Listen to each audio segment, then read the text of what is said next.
আসসালামু আলাইকুম। চলে আসলাম বয়েজে। আমার মতো কার কার হাজব্যান্ড এভাবে মাথায় তেল দিয়ে দেয়? ভালো লাগে। আমার তো ভীষণ ভালো লাগে যখন যত্ন সহকারে আমার মাথায় তেল দিয়ে দেয়। আর আজকে প্রচুর পরিমাণ মাথা ব্যথা করতেছিল, তাই ভাবলাম ওনাকে দিয়ে একটু তেল দিয়ে নেই। উনি খুব সুন্দর করে যত্ন সহকারে আমার তেলটা মাথায় ম্যাসাজ করতে পারে। বলে না, পার্লারের মেয়েদের থেকেও ভালো ম্যাসেজটা করতে পারে। ভালো লাগে, অনেক ভালো লাগে। কি আরাম আর শান্তি আর শান্তি, সুখ আর সুখ। ওই যে বলে, মেয়েরা অল্পতেই খুশি। স্বামীর একটু টেক কেয়ার ভালোবাসা পাইলে মেয়েদের মন এমনিতেই ভরে যায়। কি সুখ আর কি শান্তি।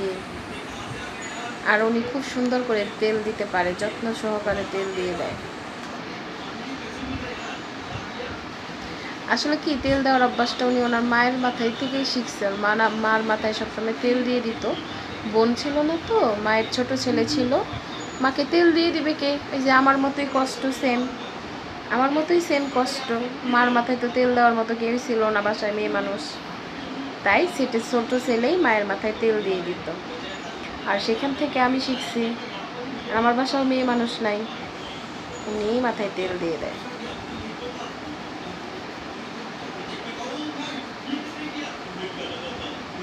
দিতে চাই না, অনেক কষ্টে রাজি করায় দিতে হয়।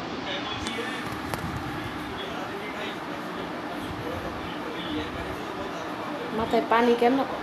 চুল ভিজে যে সন্ধ্যার সময় যে একটু হাত মুখ দিচ্ছি, ফ্রেশ হয়েছি, আর মাথা ব্যথা করতেছিল দেখে পানি দিচ্ছি। সানজিদারে কালো হয়েছে দেখে কি হয়েছে জানো? কালকে বললা না যে তুমি কালো হয়ে গেছো, ও আজকে পার্লারে গেছে। কয় তোমার আঙ্কেল আমার টাকা খরচ করলো। কে? ভাই আঙ্কেল বলতেছে আমি কালো হয়ে গেছি, তাই পার্লারে যাই ঘষা খুশি করে এসেছিস। বাবা ভালো। আসবে জামাই বেতন পাইয়া, জামাই বেতন পাইয়া আসবে।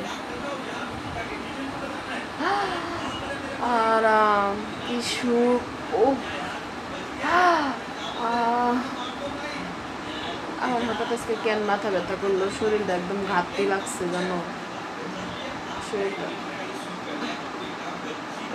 ও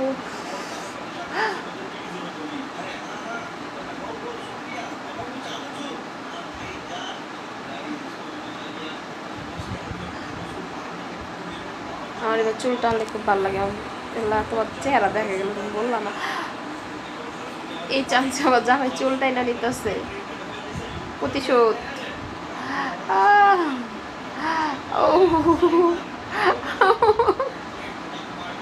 কিন্তু আমার ভালো লাগে, আমার খুব ভালো লাগে। দাও, ওভাবে দিলে আমার মাথা ঠান্ডা হয়ে যায়।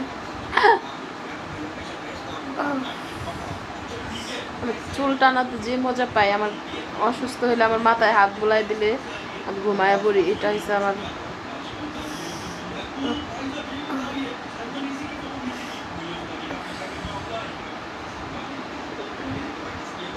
যাই হোক, ভিডিওটা অনেক বড় হয়ে গেল, আর বড় করতে চাচ্ছি না। শেষ ফিনিশিং দেখাবো, খুব সুন্দর করে আশ্রয় দিবে তেল দিয়ে।